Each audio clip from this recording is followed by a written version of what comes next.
Hello, and welcome to Out of Our Shell, the podcast, with your two hosts. I'm Liv. And I'm Amber. We're the podcast that's going to be bringing you some amazing guests, some great topics, matter to our community, and maybe have a little bit of fun along the way. And speaking of amazing guests, this week we have Amanda V, certified sex coach and clinical sexologist with us. So, Amber, since you invited Amanda on the show, why don't you go ahead and give us a little intro on her? Yeah, absolutely. So Amanda's local here to Ventura, and I've known her, I think, for about a year now. Met her at a dinner party here and found out about what she did. And we've talked and kind of bumped into each other in some social circles. In fact, she was at our Trans Day of Visibility event that we had here in Ventura as a proud Yeah. supporter and ally of our community. And I just thought that like there was a really nice intersection between what Amanda does as a sex coach and her work in clinical sexology and the things that trans people struggle with, Hmm. specifically around body anxiety, becoming Yeah. intimate with either an existing partner or a new partner.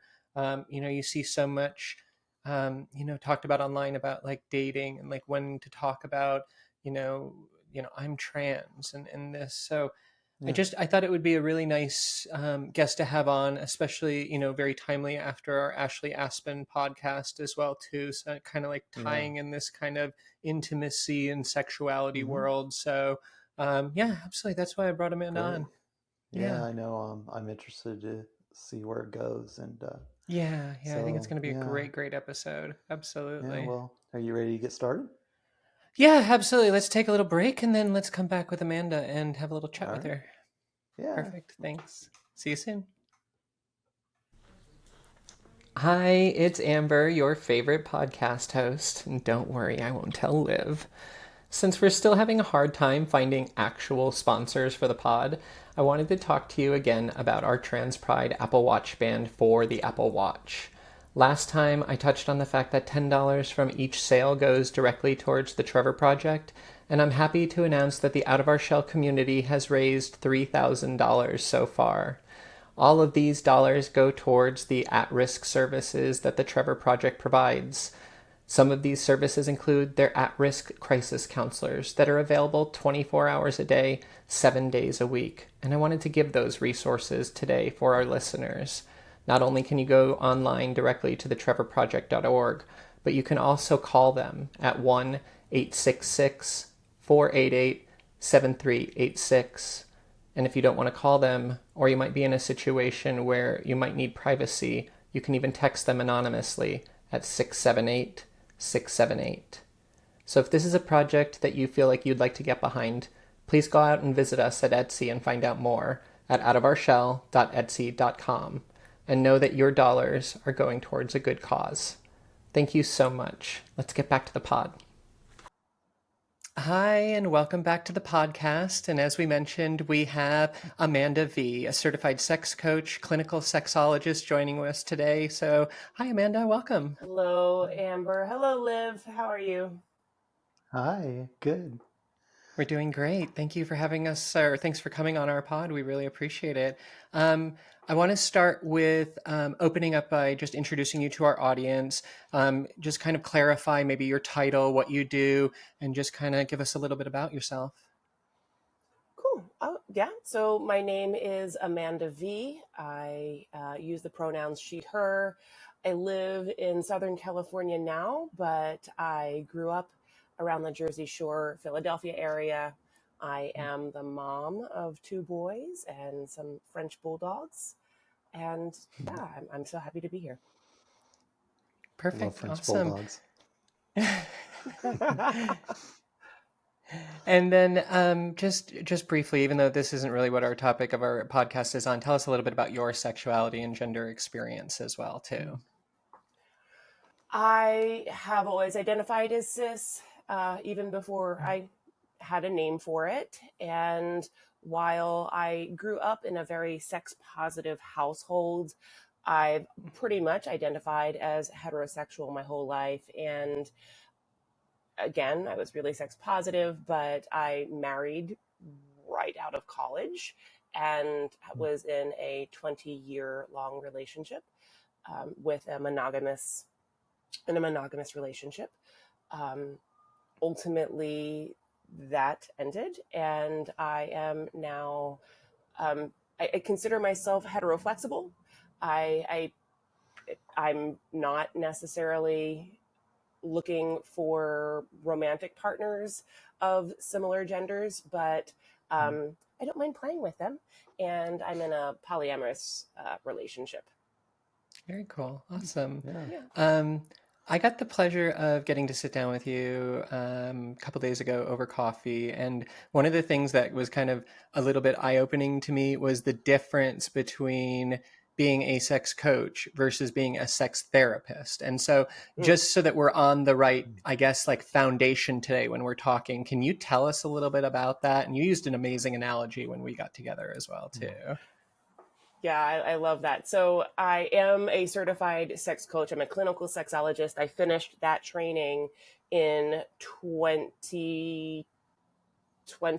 So it's not been a long time since I officially got trained and certified in this way. And I thought I was just making it up. I thought I had invented this whole new thing because I'd had a career in the fitness industry as a personal trainer and group exercise instructor, and that was my life. I loved helping people change their physiques. This was, in the knots and teens, and unfortunately, I really kind of bought into Fitspo, and I had lost some weight myself, and I felt like this was my community, these were my people, and I wanted to help people change their bodies to become more like me. And now I'm doing a lot of reparations for that, as I've learned that that's really not a very healthy mindset, but I acknowledge that that's where I was. What that led to life coaching, and I got a life coaching certification. It was really extensive. It was really deep. When I hear about life coaching certifications happening in like over the course of a weekend, I'm like, no, that's not the way it should be done. There's a lot more to it. That led to sex coaching, and and again, sex positive family. We can get into that a little bit deeper, but the difference between a sex coach and a sex therapist is, and I use this analogy, it's sort of like the difference between a personal trainer and a physical therapist. So as a personal trainer, when a client comes to me in the gym and says, I would like to learn how to run a 5K, the first thing that I'm going to do is do an assessment. I'm going to ask them a bunch of questions about their goals, what their experience with fitness has been in the past, and then I'm going to have them move through a couple of exercises. If during that first exercise, the client says, oh, I hurt my knee, or my knee hurts, what happened to your knee? Oh, I have this injury that I've never really dealt with extensively. I went to a doctor and they said I have a torn meniscus, but I don't really have time to go and deal with that.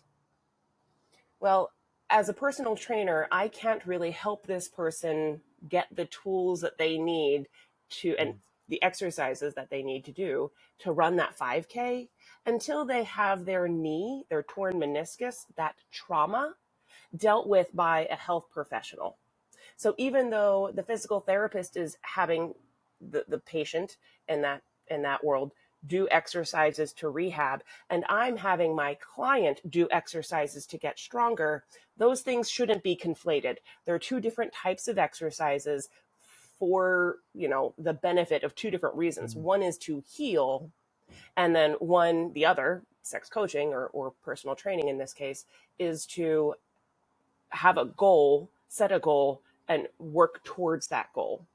I can't really help the client work towards that goal until they do the healing and the rehabbing that's necessary. So Got it. Yeah, great. therapy deals with trauma and things in the past. Coaching deals with goals and from the present to the future. Awesome. Great, And that great is explanation. Yeah. literally why I wanted to have you on here because This is very much a forward-looking podcast, right? We're not here to kind of solve, or this is not a therapy podcast. We are not here to solve the problems of the past. We're here talking about people's experiences moving forward and trying to create that kind of inspiration to move forward. So it's fantastic to have you on here with that kind of forward-looking approach. Now, today's Don't get me topic. Oh, wrong. go Coaching ahead. can be very therapeutic. Like Right, of we course. have emotions that come up, and that's perfectly fine. But Yes. it's not past looking. It's present and future. And you nailed it. I love that, Amber. Thank you. So today's topic is intimacy in an unknown world, or at least that's the topic that I approached you with, because for me, as I was looking forward, as I was setting goals for myself, that felt like a very unknown world. But really, as I've kind of explored this unknown world, and as we talked about, you brought up some really great points about bodies that transition, and it doesn't necessarily always have to be about a gender transition. Kind of elaborate a little bit about what we were chatting about in that. I think coming from a cis person's perspective, Mm-hmm. where I don't think I understand what it means to be trans, I think a beautiful way to reframe that is that you really do. We all do. We've all transitioned from childhood bodies into adolescent and teenage and adult bodies. We've all done that. And whether we identified with the gender that our bodies were at that time is a little different, but the act of transitioning is familiar to all of us. And it Mm-hmm. was scary, and maybe we had a little bit of support during that time, or maybe we didn't. And menstruating for the first time, if you've never heard about menstruation prior to that, can be terrifying. What is happening to me? It can be scary, it can be sad, you mourning the loss of your childhood body. Moreover, God willing, we all will age and transition into elderly bodies. Our bodies are always changing. Pregnancy, for those of us who have experienced becoming pregnant, it is a massive change, and we transition from bodies having not given birth or been pregnant to bodies that have. We all understand that in the cis world. So I think just reframing that concept of transitioning makes it a bit more approachable and understandable for everybody. Yeah. No, I really like that point of view because of the fact that we treat gender transition as this kind of like outlier to other transitions when we can actually bring that in, and it's something that some of us go through, but it's also part of that kind of body changing, body transitioning, because to your point, when we are dating a significant other as an adult, we're not seeing that adult as they used to be as an adolescent or as a child. We are accepting them in this adult form right now after their adolescent transition, their transition through puberty. And I think that so much of like the unknown part of it for trans people that they struggle with is like what is sexuality going to look like, what is pleasure going to look like for me Yeah. before versus after transitioning. Obviously there's going to be some similar veins in what you just talked about. What would you talk to a trans person about if you were going to be coaching them or working with them about that kind of anxiety when it comes to that sexuality post transition? I would say take it slow, be kind to yourself.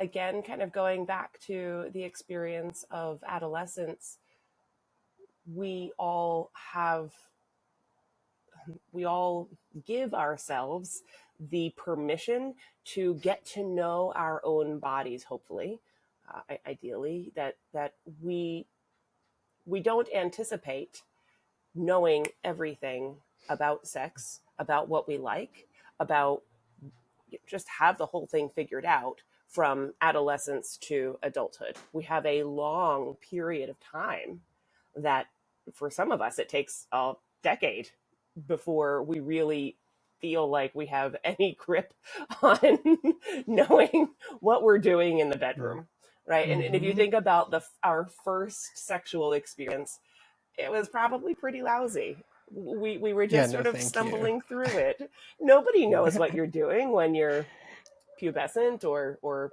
new, when you're new Yeah. at something. So I think my words of advice, although I don't love giving advice, but my specific suggestions might be kind to yourself. Uh, come with a curious mind as to what's possible, as to having a very specific, narrow-minded goal as far as like it needs to look like this, or I'm not going to be happy.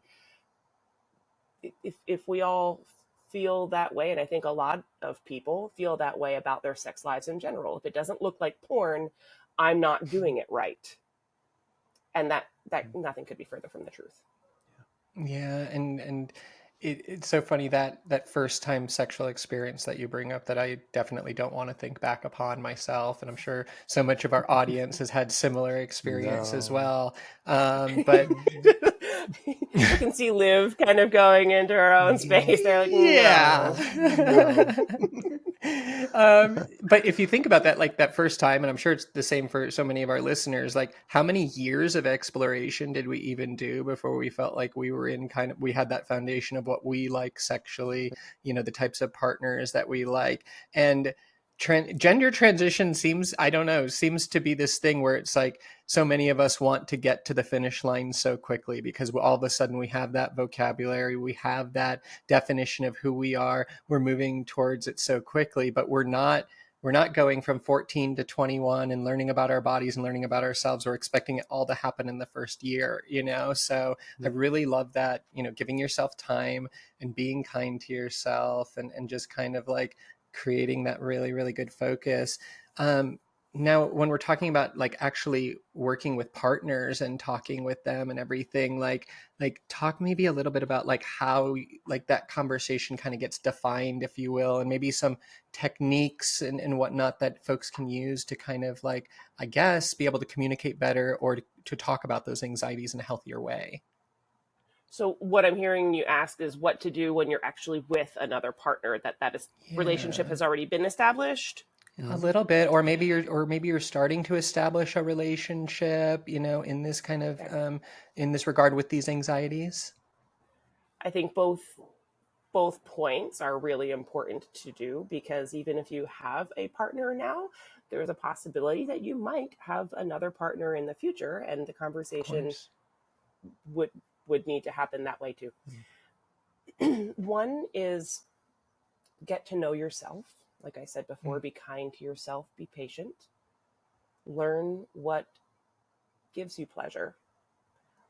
Consider the verbiage that you want to use for your own body parts.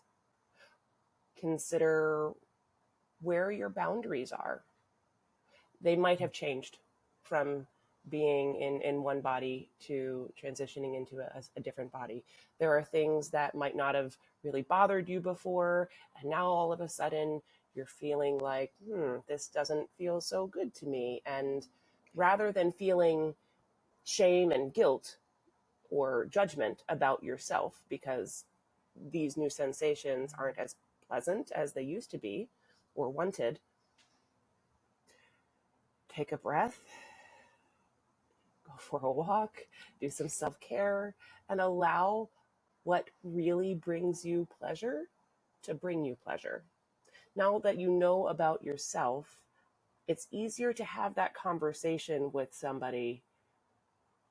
Now, if you're in a partnership and you're in a relationship, as you're on that journey, what do you tell your partner because you don't know yourself? My words of wisdom here are be transparent. If it's safe, express that vulnerability.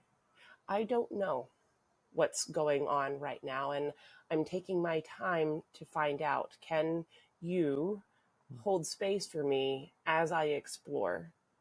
Can we both acknowledge that what's happening right now may not feel good in the future. And I think if we hold space for our partners in that way, that is going to lead to a better relationship down the line. That we are not who we are forever upon coming into a relationship. That either one of those people can change. Our tastes and desires can change. So if we have the ability to say, I feel I feel scared. So I feel, and then insert actual emotion, not judgment. Like I feel like you're going to, as opposed to I feel scared to share this with you because I don't want our relationship to change. I don't want to lose you. Starting with that kind of vulnerability can set the stage, so to speak, for a more open response. Not all partners communicate the same way, and I hold space for that, but this is a time when communication is going to be paramount. Just like it's paramount when you're going through an injury or illness and your body is changing, and your partner may have feelings about the fact that your body is no longer the same after a cancer diagnosis, and it, they have the right to feel that way. But it's going to be a lot easier for both of you if you share your feelings authentically and transparently. Did that answer your question? I really love that statement, that you're putting in the emotion that you're feeling instead of the judgment. Because when you say to somebody, "I'm afraid that if I share this with you, you'll react a certain way," I think the natural response for that person is to say, "Whoa, no, I won't. No, no, no, you've totally got me pegged wrong here. You have nothing to be afraid of." And so, or maybe you do, and they'll share that with you. But Yeah. it does create that kind of, it opens up the conversation of, well, why would you feel that way? Let's discuss this more. At least you hope it would, so I really love that. Thank you. That's a really powerful tool. Before we get more into the, I guess, partnership and discussing more about the partner's role in these sexual relationships, I want to bring it back to what you were talking about self-exploration, and just kind of, I guess, healthy ways of self-exploration. We touched on it briefly with, I think the number one thing is holding space for the time that you need for that self-exploration and giving yourself that time.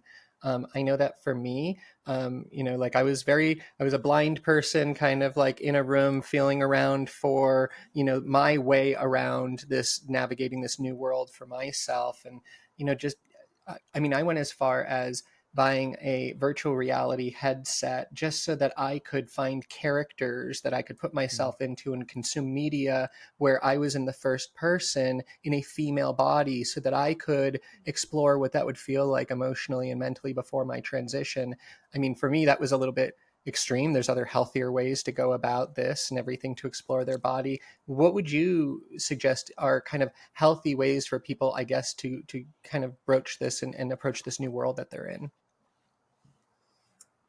I love that you used VR. That is such a fun, out of the box way of exploring. Yeah. Toys, prosthetics, obviously, if there's that is so powerful to help you find what feels good. Mm-hmm. Toys do things that are designed specifically for what hopefully you're going for. Um, Meaning you can have really, you don't even want to see what is in the bedroom of a sex coach, but there are toys everywhere. So Can you can only have imagine. really natural looking phalluses and breastplates and things that make you feel embodied. But um, I would say be mindful of your social media consumption, trying to Mm. find bodies that look like yours, ethical pornography. So you may not feel like, personally, I'm pro pornography. I love it, but I wouldn't necessarily consider mainstream porn being like the be all end all. It's sort of like only consuming Star Wars and thinking that that is the only kind of movie that exists. So finding pornography that aligns with your values and feels good to you and doesn't make you feel badly about yourself, I think is a really good one. Give Absolutely. yourself permission to be messy, to try something and be like, no, that was not at all what I thought it would feel like or be like. And being in the sex industry, I know that a lot of toys don't live up to their hype. So it doesn't mean that there's not something out there that will make you feel affirmed. Mm-hmm. Thank you. Thank you. No, I agree with you 100%. Those are all definitely tips that helped me get to where I am today, whether that was exploring with my wife, Sabrina, exploring my own body and everything, but bringing it to my wife, Sabrina, and other, trans folks that have partners out there or are considering being in a long-term relationship. For us, effective communication has been so incredibly necessary to be able to navigate this new world that we're in and everything.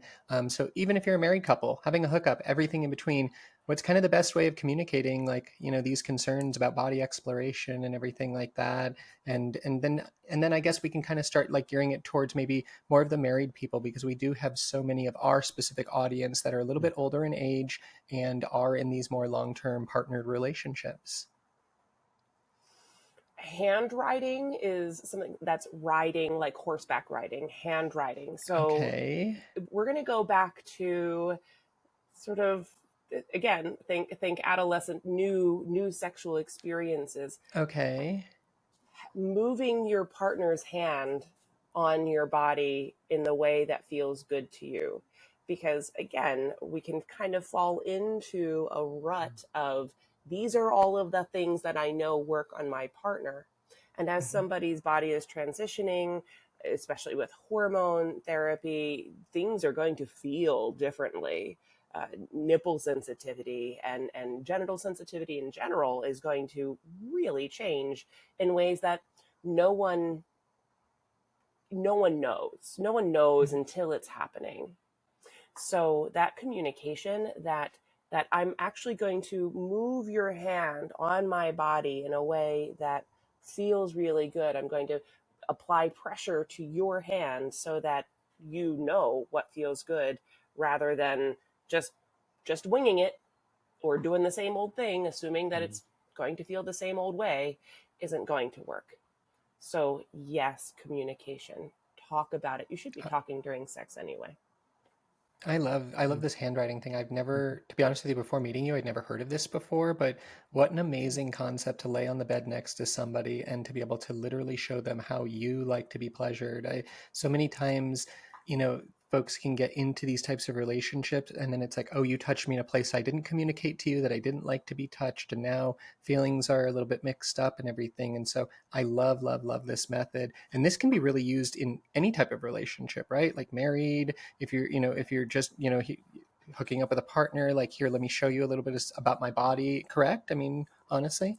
Absolutely. This, I wish I had come up with it, but in fact, this is like OG. This is just created by Masters and Johnson back in the day. And it comes from a practice called sensate focus. And you Okay. can look it up, Google it, sensate focus. It is a practice to help couples. Of course, back in the day, they were cishet couples, but it doesn't matter. It works on any kind of couple. How to how to boost intimacy. This is Mm, a reestablishing trust in touch.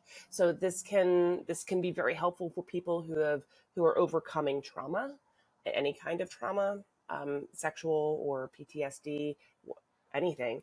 It is how to feel comfortable in your own body.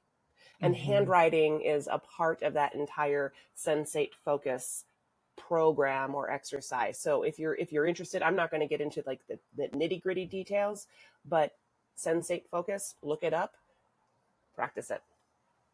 That's really great because even as we are going through this transition with our gender transitioned bodies, if we're in a long-term relationship, we're also going to be continuing to go through additional transitions with our partners and everything, like our sexuality, our bodies, they're dynamic over time, correct? I mean, this Absolutely. is good We're regardless all of going to. gender transition or not? What I love about sex is we are all the same and we are all different. So Hmm. so yes, all of this works for cis couples, it works for trans couples and anything in between, all types of dynamics.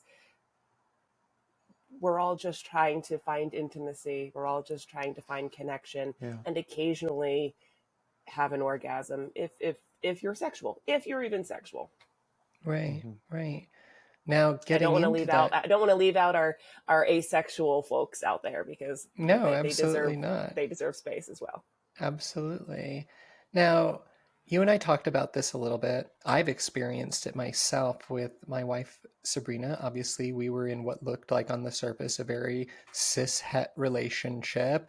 And one of the things that I didn't realize, I guess, right off the bat when I was going through my gender transition was I was also redefining our sexuality. I was redefining our relationship to the outside world as well, too. And that was something I didn't really realize until after a little bit into my transition and we walked into a grocery store holding hands and I realized, oh shit, we're lesbians all of a sudden. And that Yeah. all of a sudden kind of redefined a lot of things for the way that the public perceives Mm-hmm. us, my wife, myself. Tell me a little bit about like what we can do to kind of, I guess, ease that transition as well too. You actually brought up a really good point in our conversation when you mentioned the fact that our partner, we think that we are the center of our three ring circus. We think that the The ring spotlight is theory, always on yes. us, Mm-hmm. but your partner is living their own life, and they are now being asked to redefine their own sexuality. Your partner was in a heterosexual relationship and now she's in a lesbian relationship. So she may not want to do that. And Right. and what a blessing that your relationship has survived in that way, and that's awesome. But not everyone identifies quite so fluidly. Hmm. And let's hold space for the fact that we are asking our partners. It's a big ask. That doesn't mean that it's not worth talking about. It doesn't mean that it's not worth asking, because Hmm. even this kind of rocks people right to their core value. Is my happiness just as important as my partner's happiness? Will I live an unhappy life for the benefit of my partner to not have to change their sexual identity? And that's something that I hope you find, I hope everybody finds. I'm glad that you did. You prioritize yourself. It isn't a happy life to live for someone else's happiness when their happiness actually causes your unhappiness, and that there is a Right. nuance there, right? um, how can we both be happy is a healthy relationship, Oh, right? absolutely. It is not, I'm going to not be happy so that you can be happy. That creates resentment, and that creates a lot of deeper issues that we can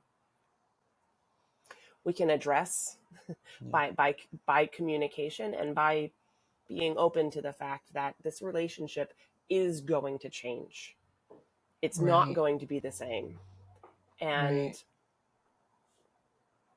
I do value my happiness enough to bring this to your attention. and give you the autonomy and the power to make a choice that serves you, what serves you, because I do want you to be served here. So Correct.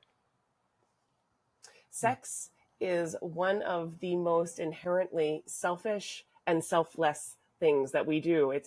Sex is pleasing ourselves and also hopefully pleasing a partner if you have one. It's a really fine line, and some people fall off on one side or the other, and it doesn't make for a really great world when that happens. So No, true. it's sort of a balance. I'm a Libra. I'm a Libra. So I'm really Libra, and I do believe in balance. And it's not, the scales are rarely like this. The scales move like this, and it's rare that you actually get a scale that isn't moving. So it's okay to give a little bit as long as you're getting as well. And I don't know if that was a little bit of a tangent there, but No, that's when you're with a wonderfully helpful. when you're with a partner, I think you can kind of say, if I had a magic wand and I could make this perfect, what would that look like? And your partner says the same thing. And then you take that and you say, oh, well, these don't look anything like each other. What are we going to do? I think a lot of people just sort of throw their hands up in the air at that point, rather than saying, okay, well, now we know where to go from here. We've all got our cards on the table. Where are we willing to work together? Where can those compromises be made? And it clears up a lot of, like, well, I know her well enough to say she's never going to go for this. That's not fair. That's not fair to her, and it's not fair for you. So communicate. So 16 years ago, I went through a really messy divorce, and someone put it very black and white to me. And that was, the definition of a divorce is when two people stop compromising. And from everything I've heard you talk about, is there is a negotiation that is kind of taking place inside the relationship. And when that negotiation fails and no one's willing to compromise anymore, that is, on the surface, very black and white, the definition of a divorce. Tell me a little bit about how you feel this negotiation should play out. We've talked a little bit about, I guess, like the, like how these conversation starters happen, but where should people be willing to bend, or where should people be willing to kind of, I guess, like draw the line and draw boundaries? Like, how do you feel about that? Again, I think it takes time. I don't think this should be a, oh, well, you don't accept me, this is over, or oh, they've come out as trans, there is just no way that this will ever work out. That sort of all or nothing thinking, I don't think is great. So working with a coach or a therapist, kind of finding space where you can say, well, this is what I'm hearing. Is that what you're saying? No, that's not at all what I'm saying, right? So I love Marshall Rosenberg's book, Nonviolent Communication, which Okay. discusses, it just gets down to, what do you need? When two people can see, can identify that they're the other person in that conversation, what their needs are, conversation, communication can really start. But we project what we think the other person is saying, or we hide what we really need with a lot of judgments and uh, uh, projections, that just the authenticity that's required to say, this is what I need.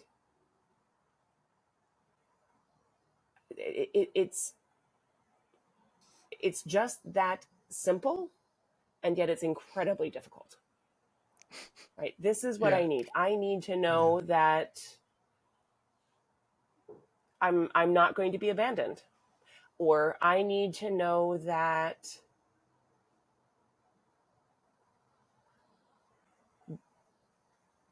I need to not be judged by the world.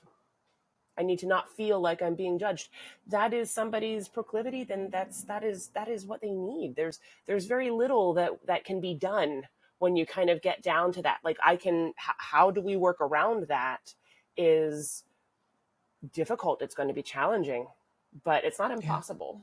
And once those No. needs are clearly expressed, that's that it really gets down to the heart of the matter.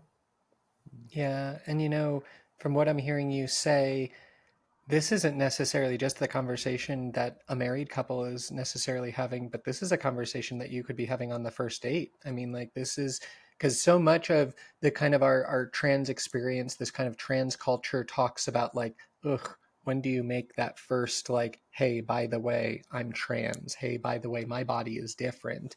And that, I mean, they've made movies about it. They've made shorts about it. I've seen so many different things. Like, this is one of the things that tears folks up that are dating while trans. And what would you have to say about, I know we're going a little bit off of our notes here and everything, but this I think is a huge topic for so much of the community. What would you say to those folks to maybe make that conversation easier? Or when do you think that conversation should even be approached inside of a potential sexual relationship where you're maybe just meeting somebody for the first time? Whew, that's a tough one. As It not a is. trans person, I'm not sure how I would answer it other than by saying, what is the context that you're meeting them under? Yeah. Have they, like, is it on a dating profile? Uh,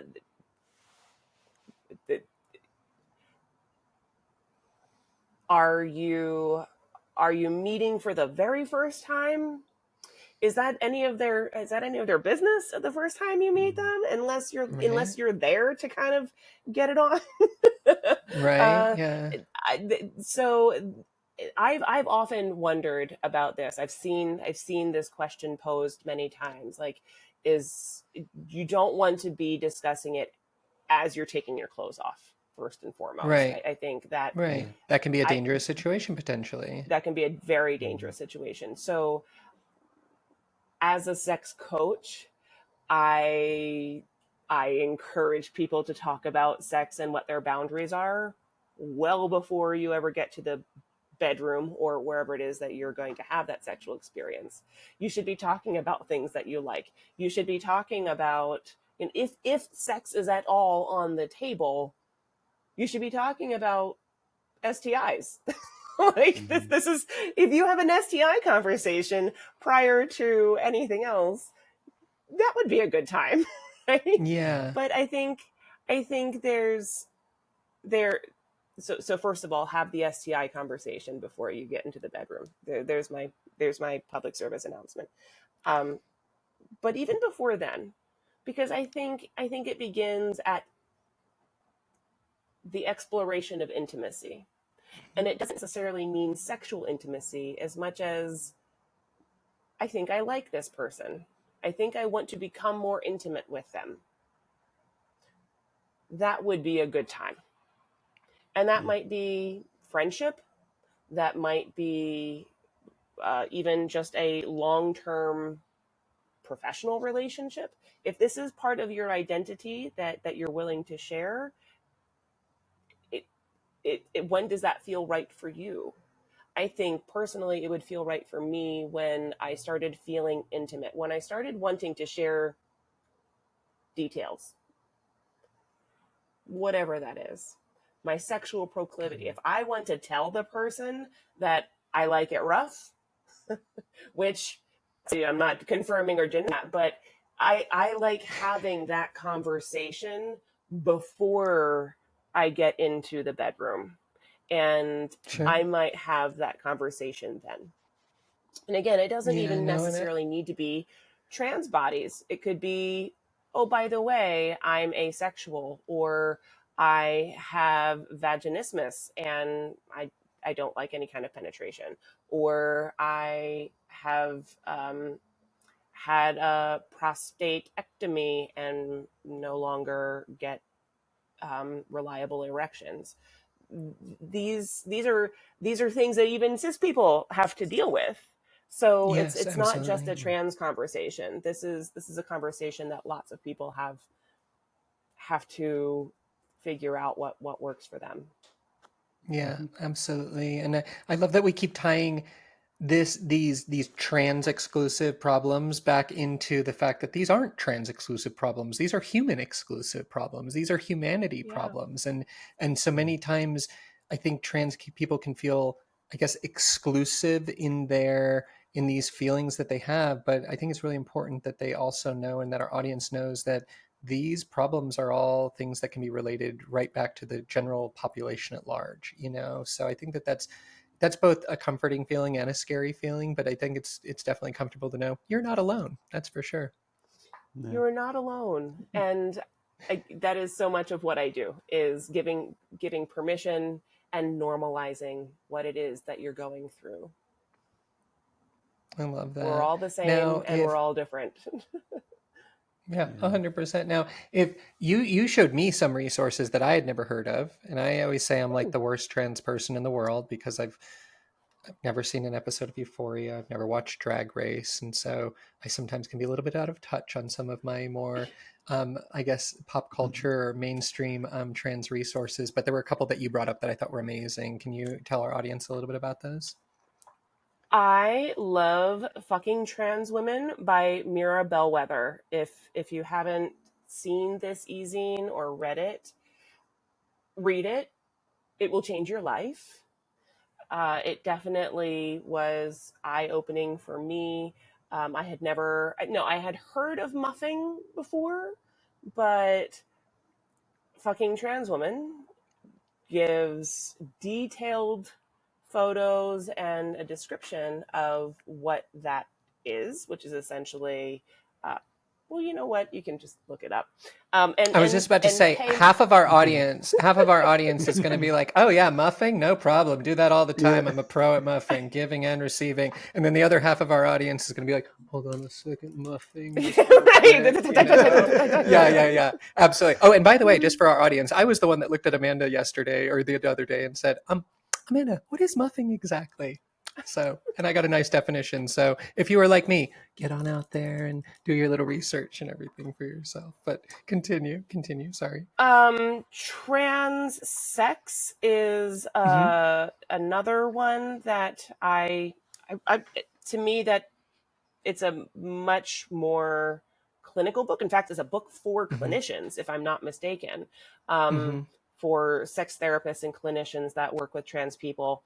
That is sort of the opposite end of the spectrum, if you will, from Fucking Trans Women. Like, Fucking Trans Women is an e-zine. It's a graphic novel. It's all done in, Comic Sans. Trans sex is a clinical book, and if you tend to be a bit more what is the word that academic, if you feel a Analytical, bit more maybe, like and you're academic. Okay. analytical, Yeah. yeah, academic minded, Mm-hmm. that's the book for you. Both do a really good job of describing ways to have these conversations that I'm talking about Mm-hmm. today and that we're talking about. Okay. Excellent. Yeah.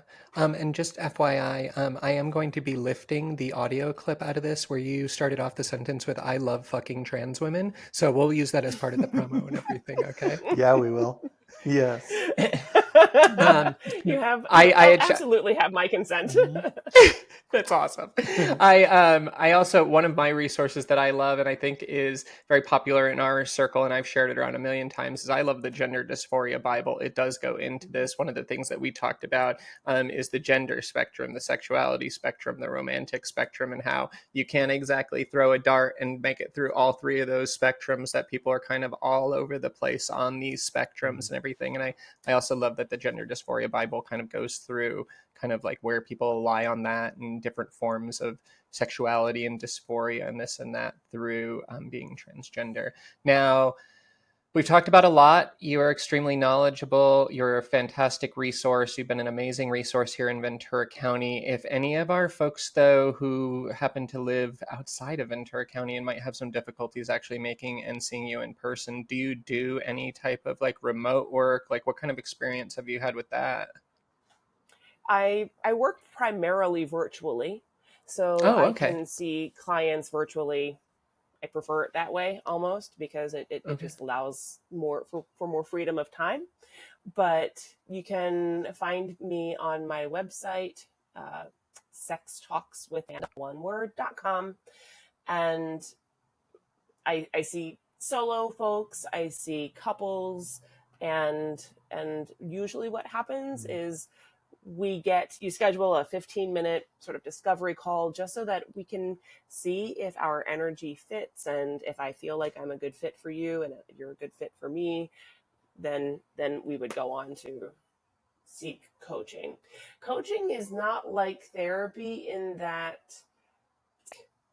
so it's not this thing that sort of goes on forever and you're going to be working with me for months and years.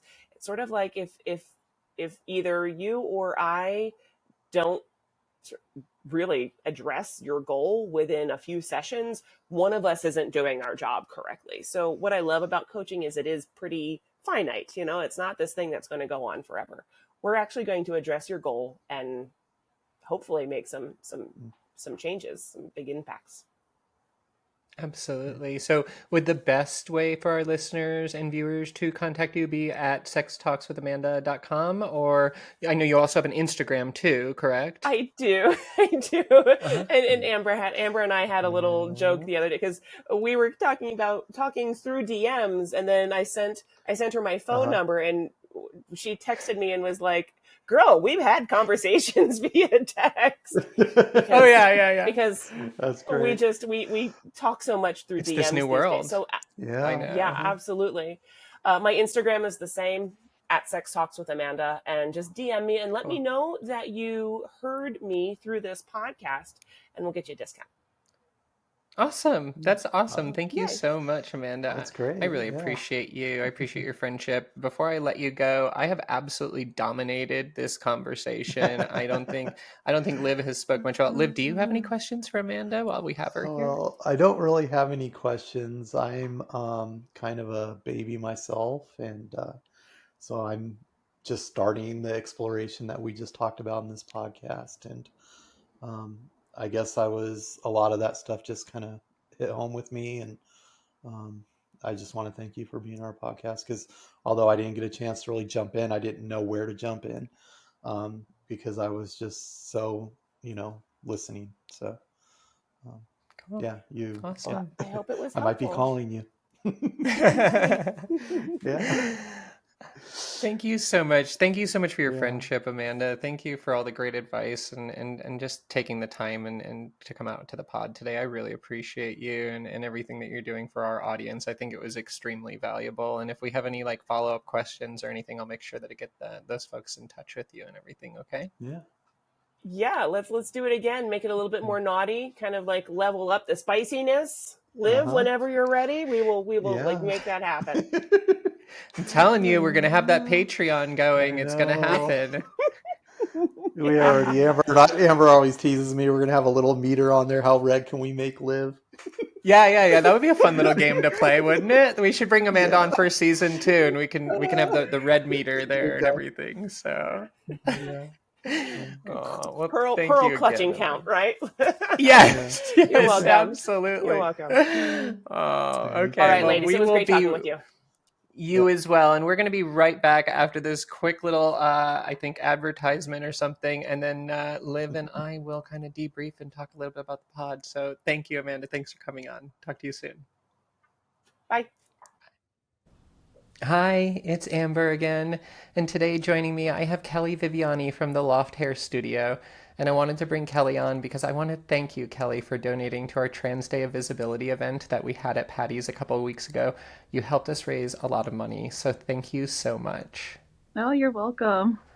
Yeah, absolutely. And I've been going to see you since the very beginning of my transition when I had a big old bald spot on the back of my head. We bleach the fuck out of my hair every single month, but yet it's still really, really healthy, and I absolutely love it. And there's no breakage, no split ends. How do you keep my hair so healthy, Kelly? I think you have good hair to begin with. Thank you. I appreciate that.